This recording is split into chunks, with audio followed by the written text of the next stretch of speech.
Such a long time to share your favorite color.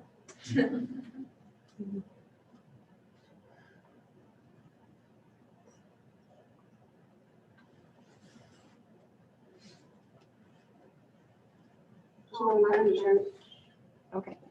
All right, I think we've got it fixed now. So we're gonna just kind of walk through this one by one, make sure that you know what you need to remember for the test or what pieces we learned in this chapter.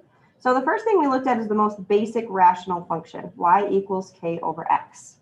Do you guys remember what type of asymptotes this function always has? Good, y equals 0 and x equals 0. Then we looked at the rules of transformations that you could utilize with this new function. How does the -3 shift that parent graph? Down. Good, down 3. And one thing I told you guys is you could actually start with your asymptotes. We know that the basic function has a horizontal asymptote at y equals 0. So if the whole thing moves down 3, then that new asymptote is going to go down 3 units to have the new asymptote y equals -3. And then the vertical asymptote, this graph did not shift left or right in any fashion, so it's all going to be at x equals 0. And then because it says sketch, I don't need a table. I just have to know where the graph will lie, like which parts of the coordinate plane it will be in. And since this is a positive 1 over x, that means that the shape is going to lie up here and over here.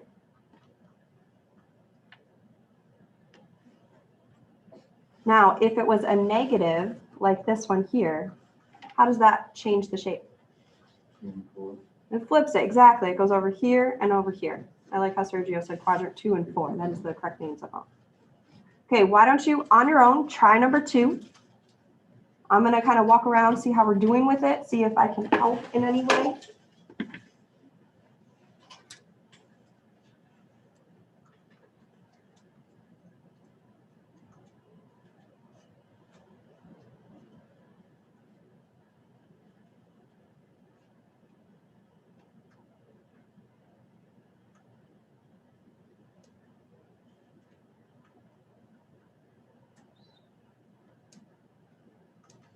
Some of us are kind of looking at it. I would start with, does it go down, left, right? How does this shape move? And it is going to go pretty far down. I apologize for being off the graph.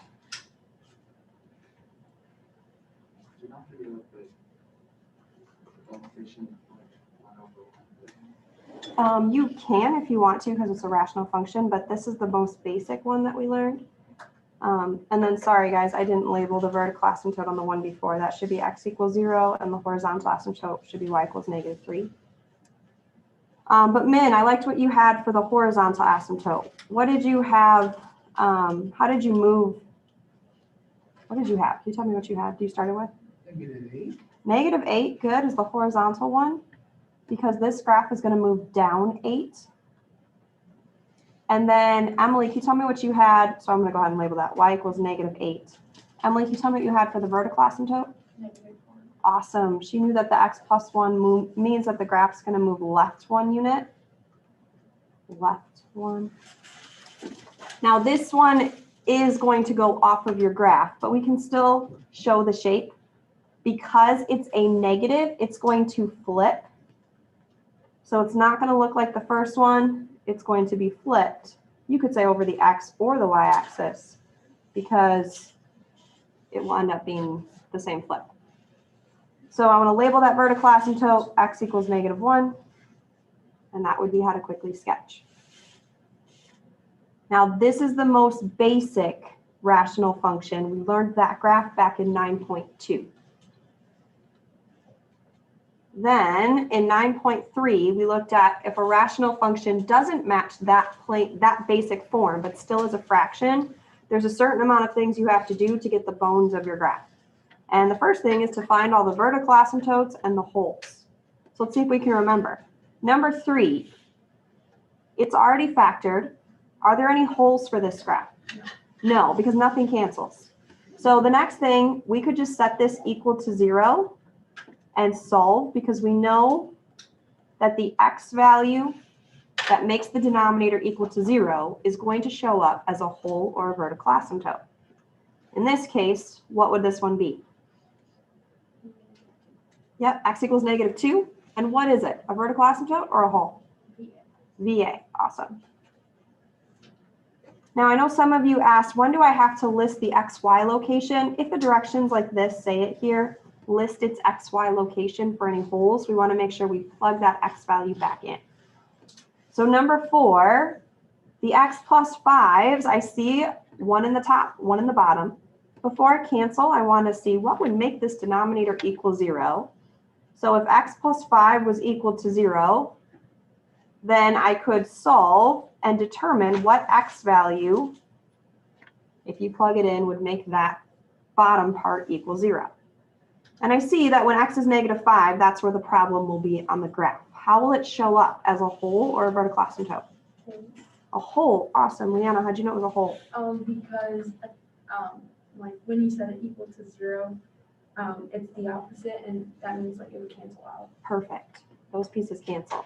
Now, be careful. Some of you on the quiz, I saw you still taking the numerator and saying that was a vertical asymptote.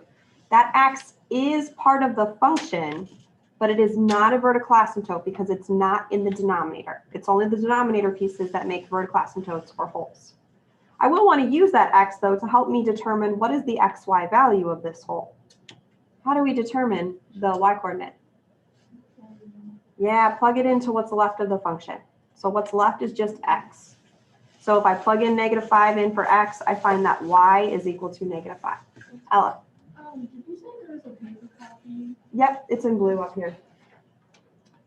So this hole would be at the location -5, -5. All right, number 5. This one, I'm going to ask that you turn to your partner, and the person that likes the lightest color, you share what you would do first. I guess you said.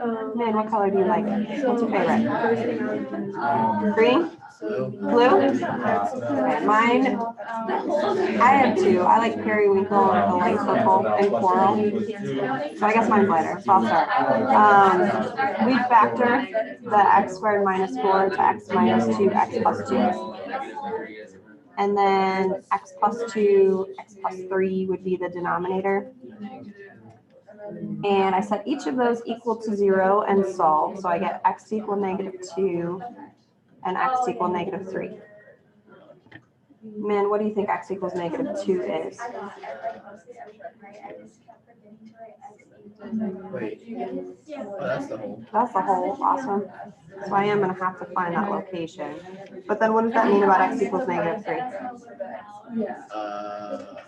That's the vertical asymptote. Perfect. You're amazing. You got it. And then do you remember how we figure out the y coordinate of the hole? Isn't the hole is -2 minus 4? I think you're right, because we plug in -2 in here, and we get -4/1, so you're totally right. Wait, is it? Negative So 4. it's not the. Yeah, it's not. It's like the. We're going to review the horizontal asymptote, but if the degrees are the same, then it's the ratio of the numbers in The front. horizontal is 1. Wouldn't that be 25? Yes, the horizontal asymptote would be 1 here.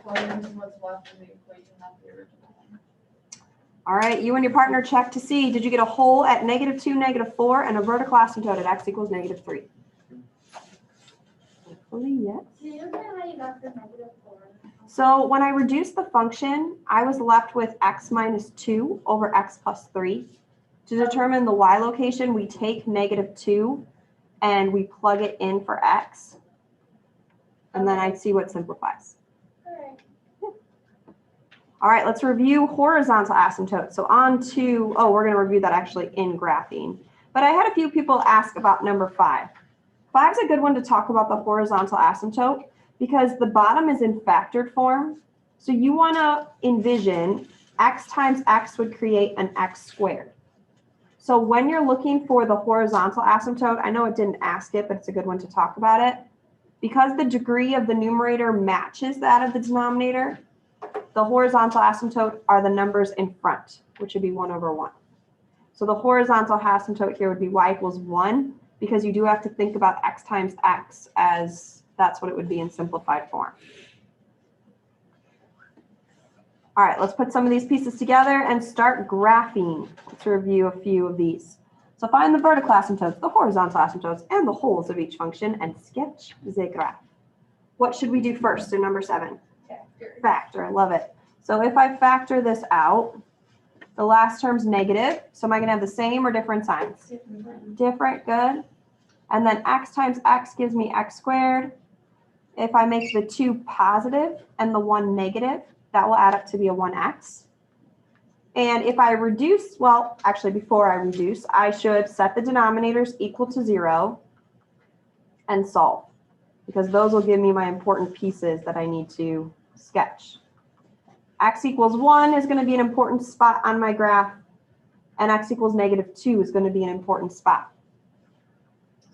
What is going to happen when x equals -2? Nice, it's a vertical asymptote because it doesn't cancel from the fraction. So x equals -2 is a VA. X minus 1 does cancel. Actually, let me ask you, what is the reduced function going to look like? Is it going to be x plus 2? No, what is it going to be? Excellent, 1 over x plus 2. Oh. So be careful with that. That shows up because any number divided by itself is 1. But now, what happens when x equals 1? It's a whole, awesome. So now I have to find the actual ordered pair because I'm going to have to graph that as like an open circle. How do I determine the y value? Yeah, plug the 1 in for x. So 1 over 1 plus 2. Yep, gives me 1 comma 1/3. So let's go ahead and plot these two pieces because this gives us some good bones of the graph. So I have 1 1/3. 1, you don't have to label it. I'm just showing, there it is. And then my vertical asymptote is x equals -2. So I'm going to go ahead and go to -2 and draw an entire vertical line.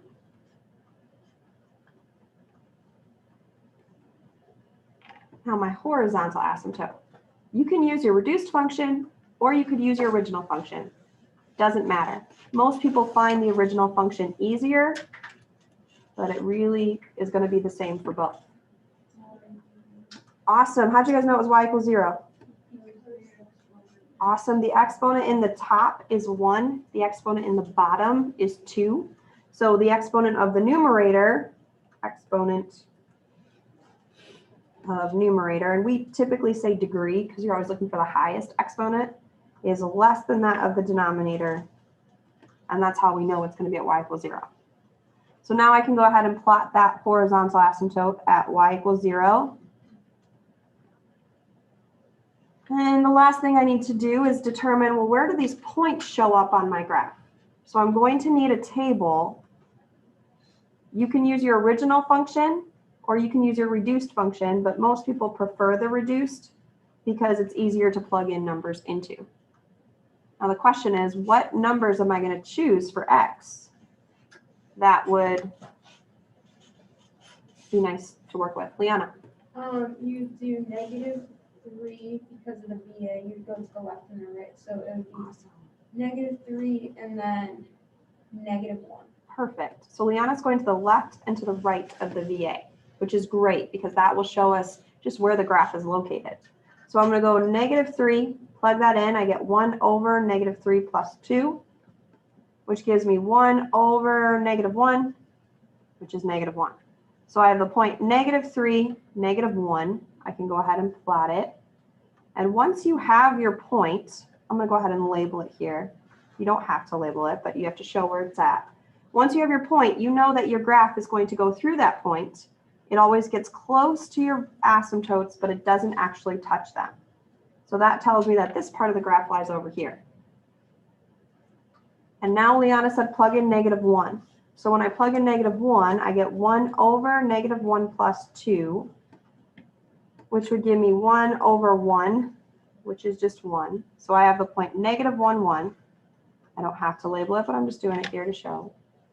And then I know that the graph is going to go through this point, get close to the asymptote, but not reach it. It's going to go through the hole, but kind of surround it, just like you guys saw on Desmos, when you have a hole, you just have a little open part in your graph, a little open circle. and then get close to the asymptotes but never reach up. All right, number 8. Number 8, let's do this one together and then I'll have you finish number 9 with your partner. Number 8, let's factor this first, the most important step. The last term is negative, so are we going to have the same signs or different? Different. Awesome. X times x would give me x squared. And if I make the 2 positive and the 1 negative, that'll add up to 1x. Set your denominator equal to 0. That's where we start and solve. So we get x equal 1. That's the only value that makes the denominator 0. Is that going to be a whole or a vertical asymptote? Whole. Awesome, because it cancels. So I know this is a whole, which means I have to find the ordered pair of the whole. Turn to your partner and tell them, how are we going to find the y of the whole? And then do you know how to find the y? 3. Yeah, you knew how to find the y. I knew that. Plug that in. 1 plus 2 gives me 3. Nice. Yeah. All right, guys. Hopefully you told your partner to plug it in, and you should get 3 for your y location of the whole. So now we plot the point 1, 3. That's where my whole is located. Are there any vertical asymptotes? Are there anything left in the denominator? Nope, there's none. And then here's a nice little always rule. If there's no vertical asymptotes, there's going to be no horizontal asymptotes. But I could check that, because if I look at the function, the degree of the numerator, so the exponent in the numerator, is bigger than the denominator, which means there's going to be none. Here's another, now that we've gone through so many, hopefully this will be helpful to you. If it's not, then just continue doing what we've been practicing. But the shape of your graph will always take on whatever the reduced function looks like. So my reduced function is y equals x plus 2, y equals mx plus b. It's going to have a y-intercept of 2. It's going to have a slope of 1, up 1, down 1. It's just going to have a hole at that location. Now, if you don't know what this function looks like, then create a table. We don't have a vertical asymptote, so instead we're going to choose a point to the left and the right of the hole. So I'll plug in 0 and I'll plug in 2. If I plug in 0, I have 0 plus 2 gives me 2. So notice there's that point, 0, 2. And if I plug in 2, I get 2 plus 2 gives me 4. So I have the point 2, 4, which could have been found by seeing that the equation has a slope of 1. There's no asymptote, so I know that the graph is going to go through those points, and it's not approaching anything. It just increases without bound and decreases without bound. But because it was a rational function, it has that hole at 1, 3. All right, number 9. This time, the person that liked the darker color in the group, you share what you would do to start. And then what would you do? Factor it. Nice. So the last term is positive, so I'm going to have the same signs as the middle term. 2x times x gives me 2x squared. And 2 and 1 work. And then the last term is positive, so I don't have the same signs. X times x gives me x squared. And 2 and 3 would work here, right? Did you get that, man? I wanted to say 6 and 1, but that wouldn't add up to be a -5 since both the terms have to be negative.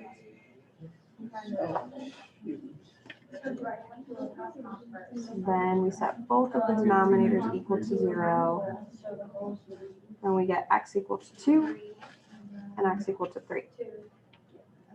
Do you know which of those would be our whole? Yeah. 2, nice. That's my whole.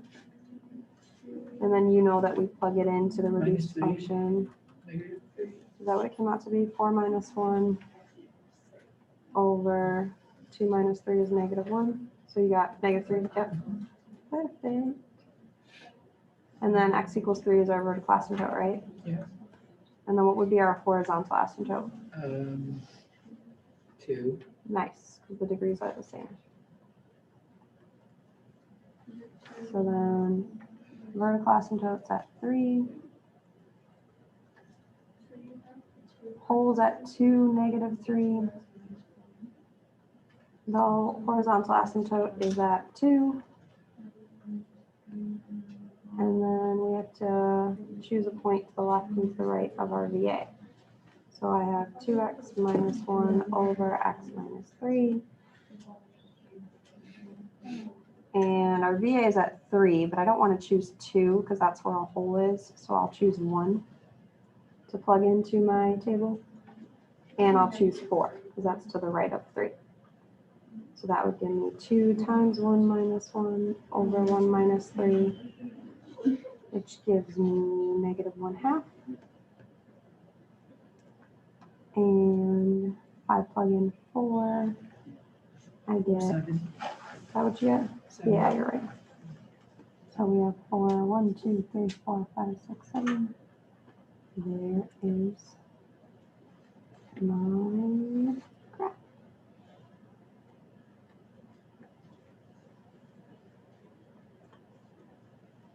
All right, ladies and gentlemen, a few things to check. Check that you got the position of your hole, which should be at 2, -3.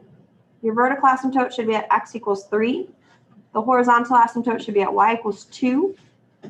And then when you're choosing points to plug in, you don't want to choose 2 because 2 is a hole. So we go 1 more to the left and we can choose 1. And we find 1, -1/2 is a point, and 4, 7 is a point that can help us guide the shape. Any questions on that? How did you get the -3 in the hole? The -3, so my reduced function was 2x minus 1, so I'll go ahead and write it. Y equals 2x minus 1 over x minus 3. So I'm going to plug in for x. So 4 minus 1 over 2 minus 3 gives you that -3. Oh, Okay, good stuff. On to, so that was kind of a quick brush up of what the quiz was over. Now let's go to 9.4. 9.4, simplify each rational expression. State any restrictions on the variables. Remember, your restrictions are basically what your vertical asymptotes and holes were. Just that was a graph. This is just saying, hey, what x can't be. What should be our first step in number 10? Factor, awesome. The denominator, what would be the GCF between 4x squared and 2x? 2x, awesome. So if I take out the 2x, then I would have x, no, sorry, not x. 4x squared divided by 2x is 2x minus 1. Then, before you do any canceling out, set the denominators equal to 0 and solve. So I see that when x is 0, that's a problem. So I'm going to tell the reader x can't be 0. And then if I add 1, I get 2x equals 1, divide by 2. I get when x is equal to 1/2, that's a problem. So tell the reader x can't equal 1/2. And the last thing I do is reduce. What can we reduce here? The 2x's. Awesome. What would be our reduced function? Excellent. I love that you caught it, Molly. 1 over 2x minus 1. Because any number divided by itself is 1. So this would be my final simplification. 1 over 2x minus 1 such that x can't equal 0 and x can't equal 1/2. Number 11. I'm going to have you turn to your partner, the person with the most siblings. You share what you would do first in number 11. Men, how many siblings do you have? you have 5. Oh. One brother, right? Is he older or younger? He's younger. I have 2. I have an older brother and a younger sister. So I'll start this one. Z squared minus 49 would give me, if I factor it, z plus 7, z minus 7. Wait, why is mine 49? It Mine is. is just 4. Yours is just 4? Yeah. I don't know. Hey guys, number 11, did you have a 4 or a 49? 49. I don't know what's happened. This happened with a different worksheet where it copied over and some students are missing the second number. So I don't know why that is, but it's supposed to be a 49. So if you have just a 4, if you could make it a 49, and I'm sorry, I don't know why some students it cuts it out and some it doesn't. You have to like see if it's like a whole or not. or- Nope. That would be only if you're graphing it. So if it was equal to y.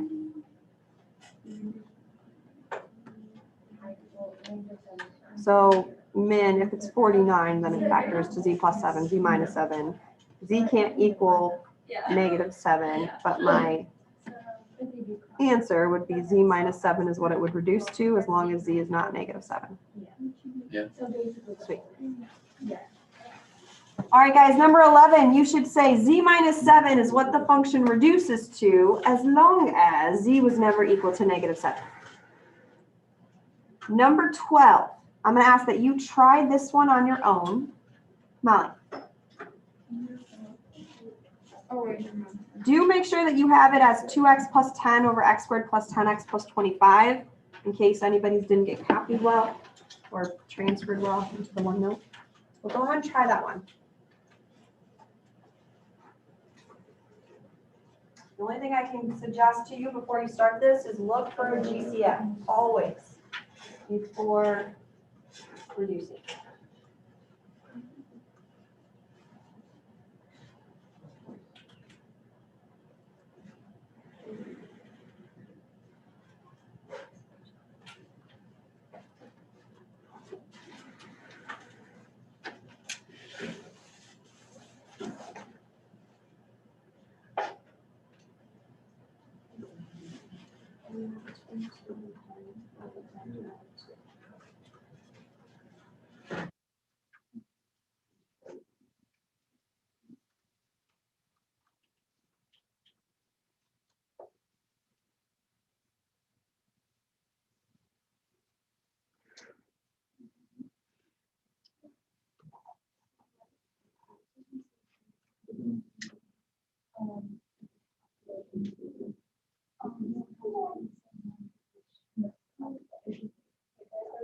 Yeah, it's not what it's doing. No, I think it's mine. Is that one that you found? There's one in the I know that one's just there, yeah. I'm sure that was one that didn't work. I'm sorry. No, One doesn't work, one does.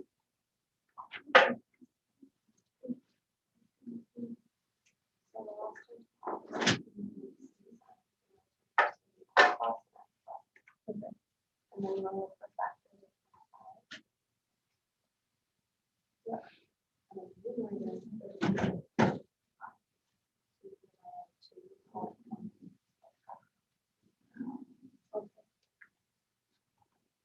all right, guys. I saw a lot of people factor down the bottom really well. The bottom would be x plus 5 times x plus 5. I saw a few of us forget that in the numerator, there's a GCF of 2. It's important that we factor that out so we can see what could be reduced. Now, before I cancel anything, I want to make sure to tell the reader that x can't equal negative 5. And then x plus 5 and x plus 5 reduce, and we have 2 over x plus 5.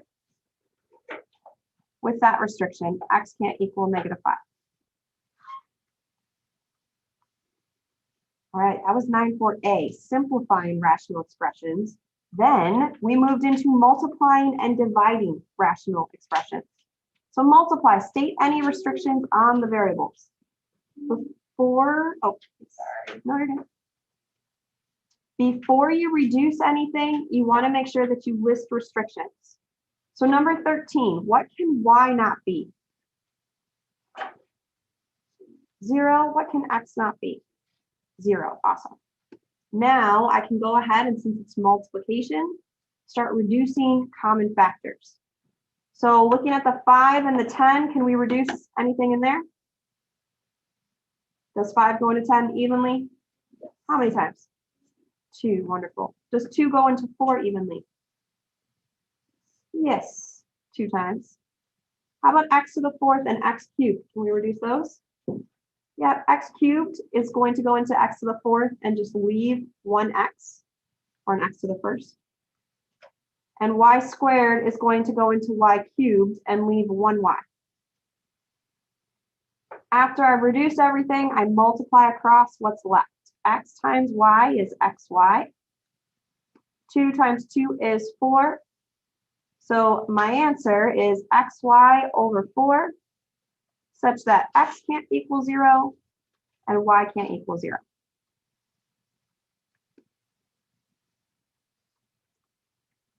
Number 14. 14, try this one on your own, but please remember to look for a GCF. If you need help, I'll be doing it on the screen.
Okay, before I start reducing things, just because I don't want it to get confusing, check to see if you factored well.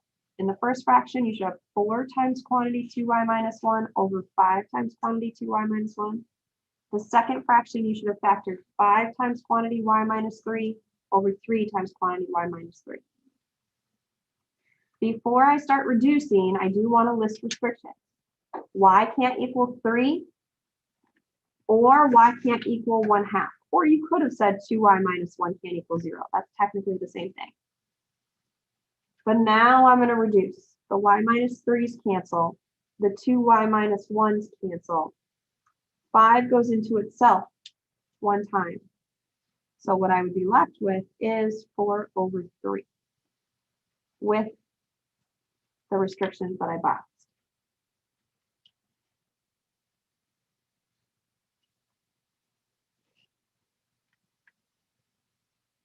Any questions on that one?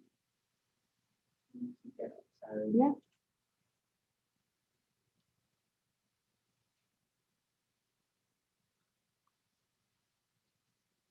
All right. After multiplying fractions, we divided fractions. So on to, oh, not yet, sorry, 15, one more multiplication.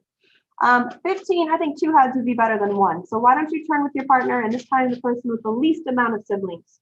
You say what you would do first. And then you factor. Factor that top, factor that bottom.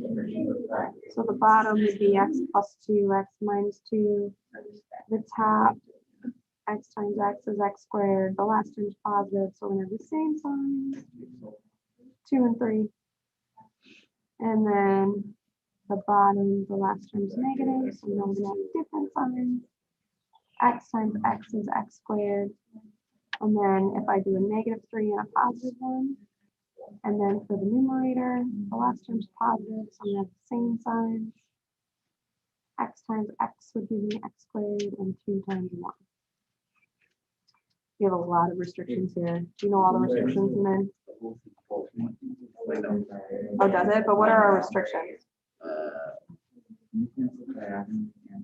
X would equal plus or minus 2. Nice. X would equal 1. -1, right? I think it would be -1 because the denominator has to add up to be a -2x. So we'd have to make that a -3. And then 3, right? Okay, so now if we cancel things out, x minus 3, x minus 3, plus 1, x plus 1, x plus 2, x plus 2, x minus 2, x minus 2. So what do you say it equals? The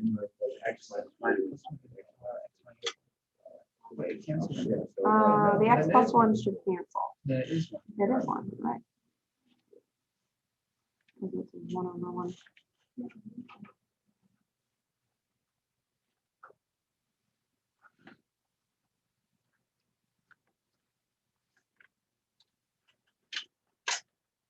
All right, guys, Min and I walked through it. We factored, we set our denominators equal to 0, and then we reduced. Everything canceled, which means we were left with 1/1, which just equals 1. Any questions on that?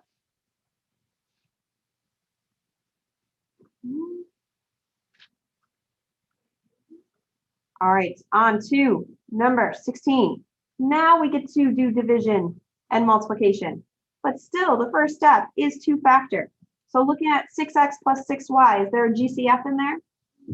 6, good, so we're gonna take the 6 out. We have x plus y over x minus y, and if I factor the next fraction, what's the GCF in 5x and negative 5y? 5, good. Now, before I flip, I want to make sure that I list any restrictions. So if I'm looking at this piece here, I see that x minus y, they're connected. So I have to keep them connected and say they can't equal 0. Or if you wanted to, you could solve for one of the variables and say that x can't equal y. But either of those would be fine. Saying x minus y can't equal 0 or x can't equal y.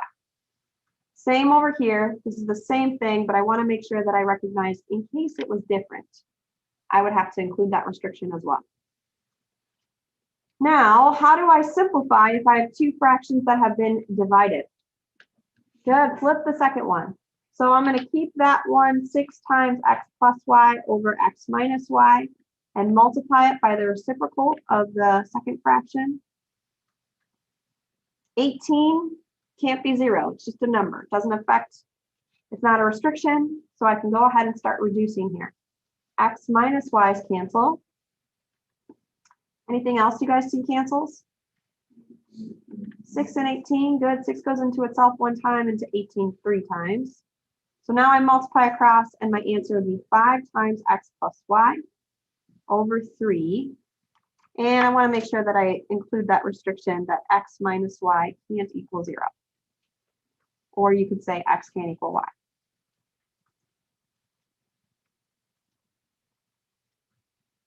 All right, number 17. 17, we want to make sure to factor and then solve. Go ahead, try this one on your own.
All right, I feel like we're getting hungry and need some motivation for a small Kit Kat. Raise your hand if you can tell me. What did you get as your answer with your restriction? Oh, Kit Kat? You still open? L.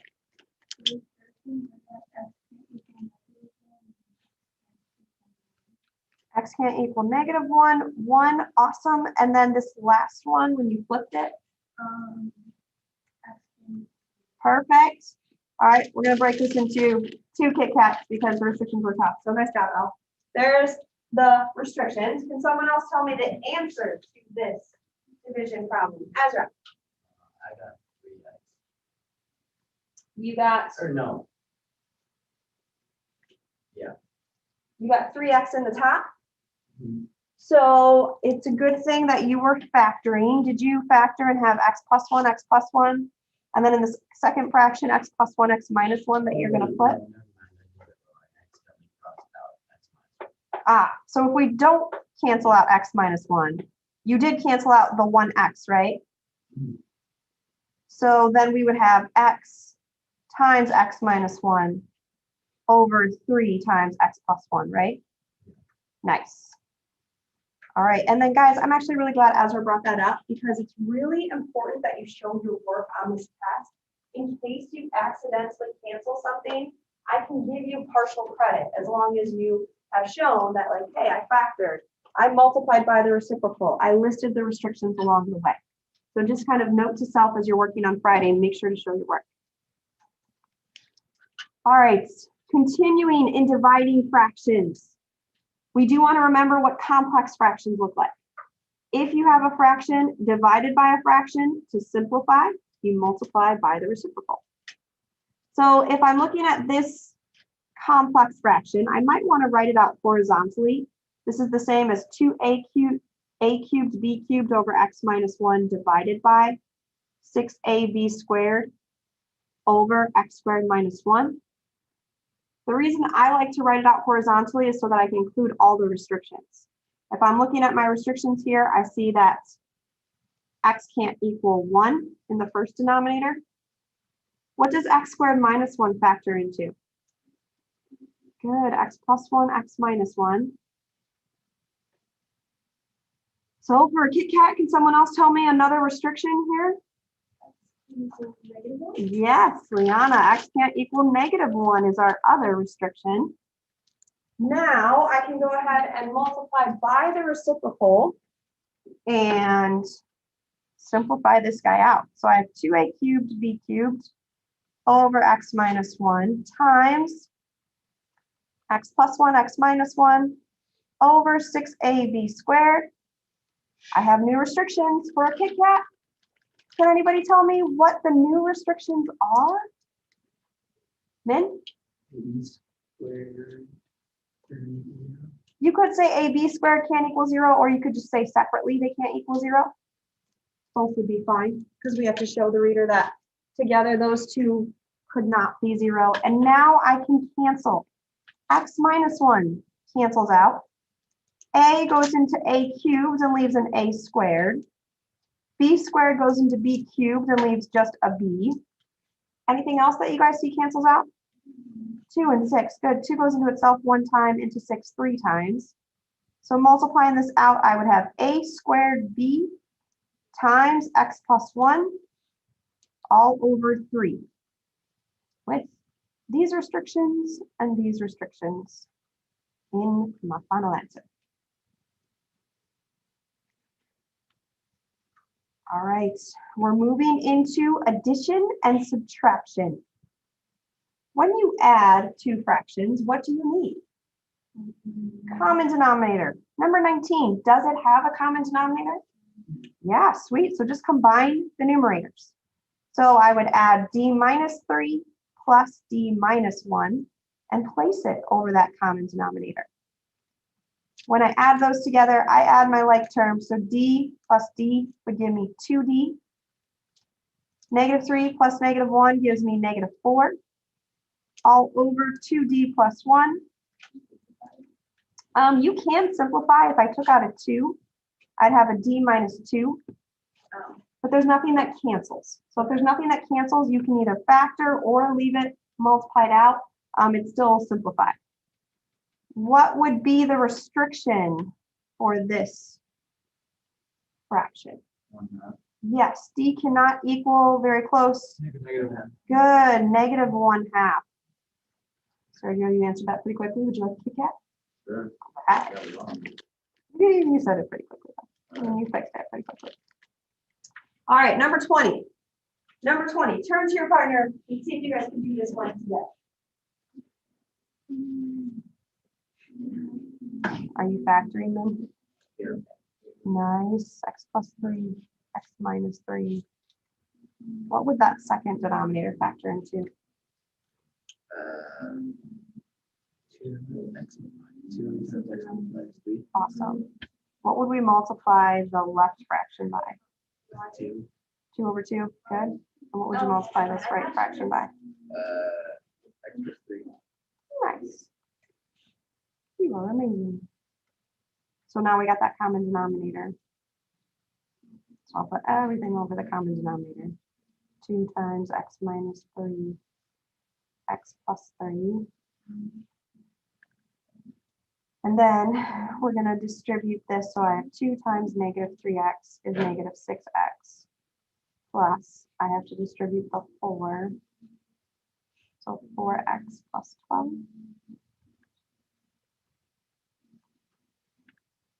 Hearing a lot of quietness amongst the room. Did we determine the least common denominator was 2 times x plus 3, x minus 3? The common denominator is just one of each factor. So check to see that you factored the denominator, which can help you better identify the least common denominator. So 2x minus 6, I factored into 2 times quantity x minus 3. X squared minus 9, Min and I factored to x plus 3, x minus 3. And then we noticed that the least common denominator would just be 2x plus 3x minus 3. So we multiplied the right fraction by x plus 3 over itself, and the left fraction by 2 over 2. And then we distributed this out, so we have negative 6x plus 4x plus 12 over that denominator. 2 times x minus 3x plus 3. Then I can combine like terms, so negative 6x plus 4x will give me negative 2x plus 12 over 2 times x minus 3, x plus 3. Such good work. Am I done? Charlie, what can I do? The restrictions, I need to take those into account. Awesome. X can't equal negative 3 or 3. And then you have to simplify. Charlie, what can we divide out? Take out x or 2x or just x plus 3. So if I take out the 2, if I took out a 4, I could have an x plus 3. But if I take out the 2, I'll be left with a negative x plus 6. So I can factor this guy. And the reason I would want to do that here is because now I can see that the 2's reduce. And then my final answer is negative x plus 6 over x plus 3, x minus 3. Remember, guys, a fraction is not fully simplified until all the common factors have been reduced from the top and the bottom. All right, we're moving along. Emily. Yes. We've simplified fractions, we've multiplied fractions, we've divided fractions, we've added fractions. The last thing we have to do is subtract fractions. So, and then we're going to combine our addition and subtraction with division. So number 21 and 22. Emily, did you get what you need? Yeah. 21. When subtracting fractions, you do also need a common denominator. What do I have to be careful with in 21? Ezra. I was just gonna ask, how is that? Yeah, can you tell me what I'd have to do though to combine these two first? You wouldn't have to do anything that way.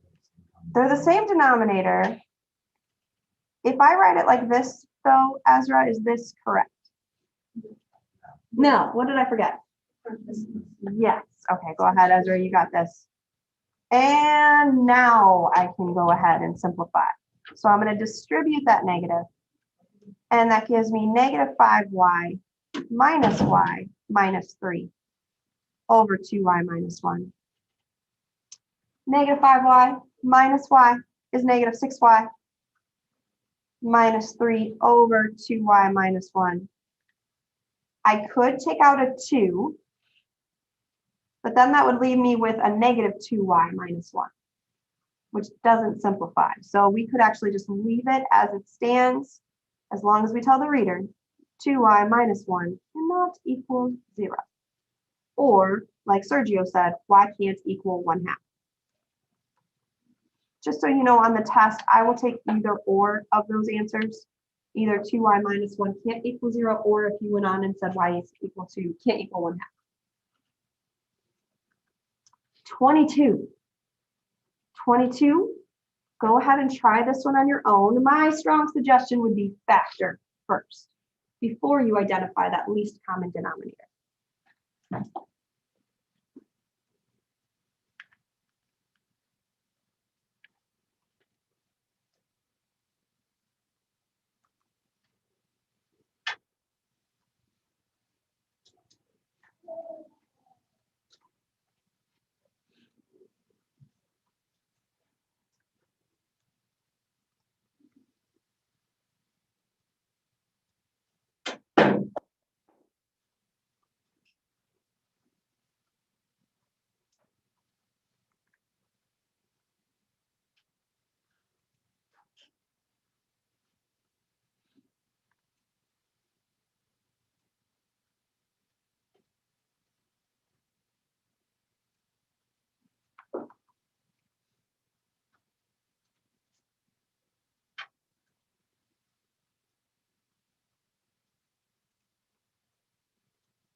All right, guys, if you factor this, it's easiest to determine. So we want to factor the first denominator into 3 times x plus 3, the second denominator into x times x plus 3, and then we're going to multiply that first fraction by x over x and the second one by 3 over 3. Your final answer should be x squared minus 24 over 3x times quantity x plus 3, such that x can equal 0 and x can equal negative 3. All right, moving right along. Now that we've added, subtracted, divided, let's put it together. So simplify, state any restrictions. What did I tell you to always put whole numbers over? 1. Good, put it over 1. Now, if I put this over 1, I can see that this is the same as negative 5 over 1 divided by 2y minus 1 over y. We already did one like this. You just really had to remember to put the 5 over 1. So we know, state any restrictions, y can't equal 0. Then multiply by the reciprocal of the second. So we have negative 5 over 1 times y over 2y minus 1. We have a new restriction. What's our new restriction? Can't equal 0. Perfect. Then is there anything I can reduce? Nothing here. So it would be negative 5y over 2y minus 1 with these restrictions. Y can't equal 0 and 2y minus 1 can't equal 0. On to the number 24. 24, what do I have to do with this top part?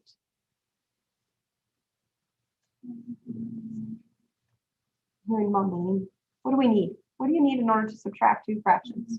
Common denominator, nice.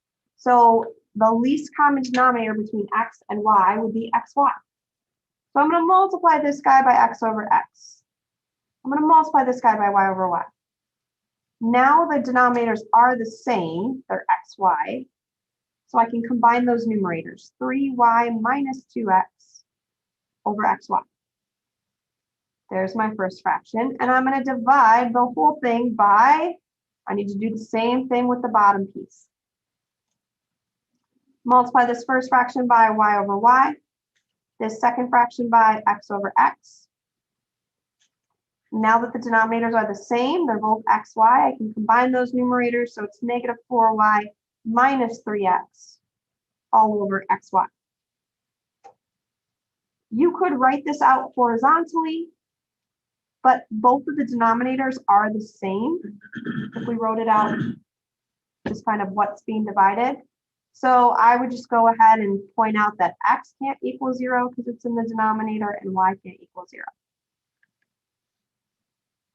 Now, when you take a fraction and divide it by a fraction, we've already done quite a few of these. To simplify, you do what? Multiply by the reciprocal. Good, flip it over. So we're going to have xy in the top, negative 4y minus 3x in the bottom. I do have a new restriction. I would say negative 4y minus 3x cannot equal 0. And now I reduce. What can I reduce? The xy is awesome. So our final answer is going to be 3y minus 2x over negative 4y minus 3x, such that this can equal 0 and those can equal 0.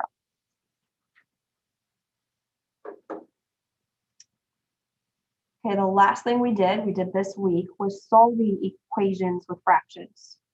So let's see if we can remember the two methods that we learned.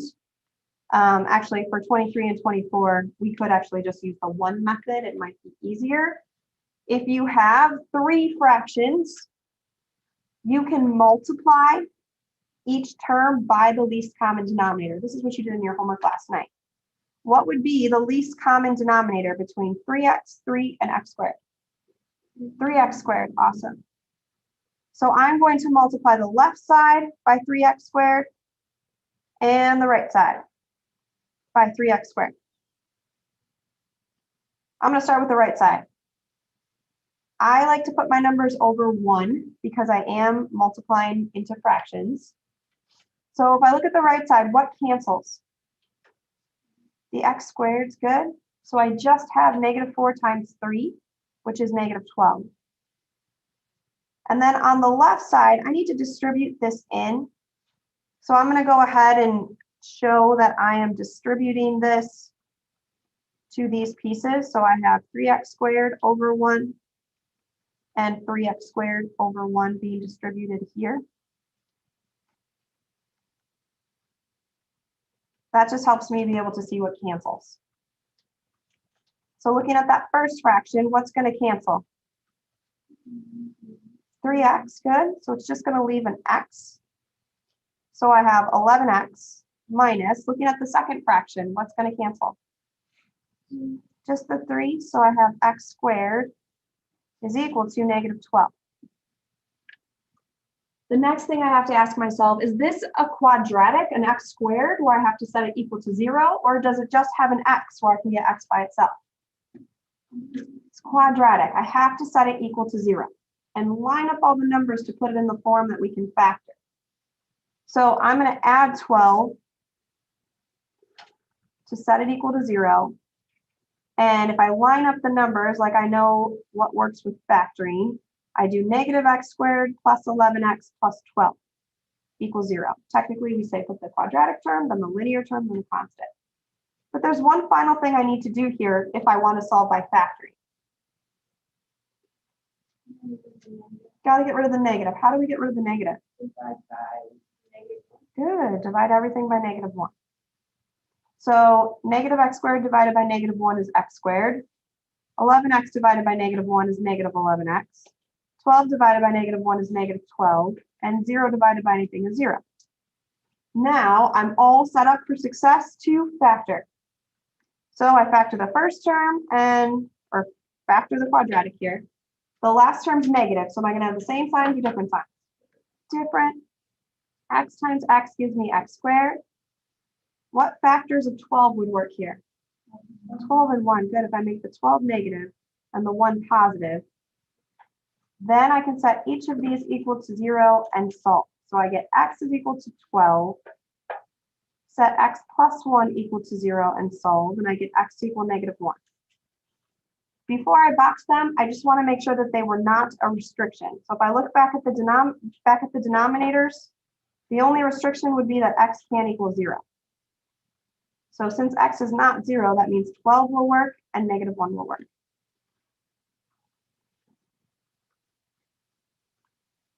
All right, 24. Turn to your partner, and you guys might have to stand up for this one. The taller person in the partnership. You share what you would do first. Tammy, Hannah, who's taller than you two? You think Hannah's taller? Hannah, you think taller? Okay. Man, I'm pretty sure you're taller than me. Can you go back to 20? So it transfer. You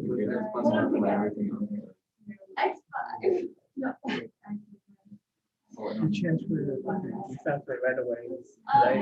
What I did was multiply across. So did you add those two into one fraction and then do cross product? That works too. It didn't work. When you let me see, let me look at your work. Can I see your work?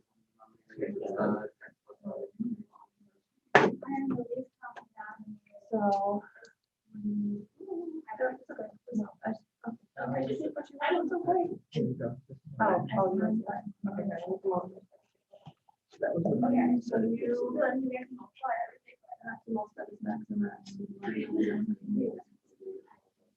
So when you multiply this, you get -12x equals 11x minus x squared. Oh, I see. I think we should that's calculate this way. So then this you don't distribute, it would just be -12x.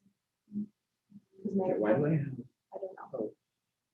But then you set it equal to 0, and the only difference is that you're going to factor out an x. And then you can throw x away because x can equal 0. Because x can equal 0 is a restriction.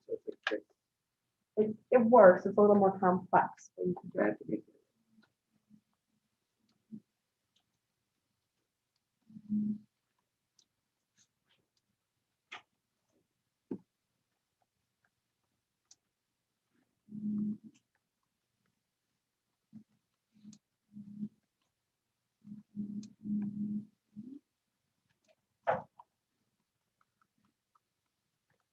All right, guys, I just want to check that we're on the right track. Did you factor x squared minus 25 into x plus 5x minus 5? And then are you multiplying x plus 5, x minus 5 into each term? Basically multiply both sides by that least common denominator. Hopefully that was your next step after you identified the LCD. Then the right side of the equation, these cancel, so you get -4. The left side of the equation, the x plus 5 cancels, so you have 3 times x minus 5. Minus, in the second fraction, the x minus 5's cancel, so we have quantity x plus 5. Don't lose your parentheses. If you lose your parentheses, you might forget to distribute. So I have to distribute the 3, which gives me 3x minus 15. Distribute the negative to give me -x minus 5 equals -4. After I've gotten rid of all of my denominators, I want to ask, is this an x squared where I have to set it equal to 0, or does it just have x's where I get them by themselves? What should we do? Set it equal to 0? Yeah. So we would set it equal to 0 if it had an x squared. Does it have an x squared? No. So the next thing we would do would solve for x, get x by itself. So I'm going to combine my terms. 3x plus -x would give me 2x.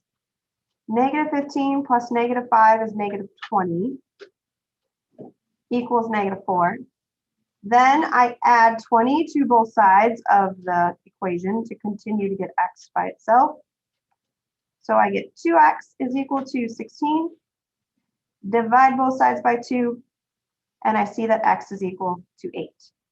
That is not a restriction, so I can box it and say we're good. All right, if you could please submit this to the in-class review. I know it was long, but hopefully it gave you a really good review before the test. Your practice test is what's homework for tonight, and the solutions are up, so you can check to make sure that you are on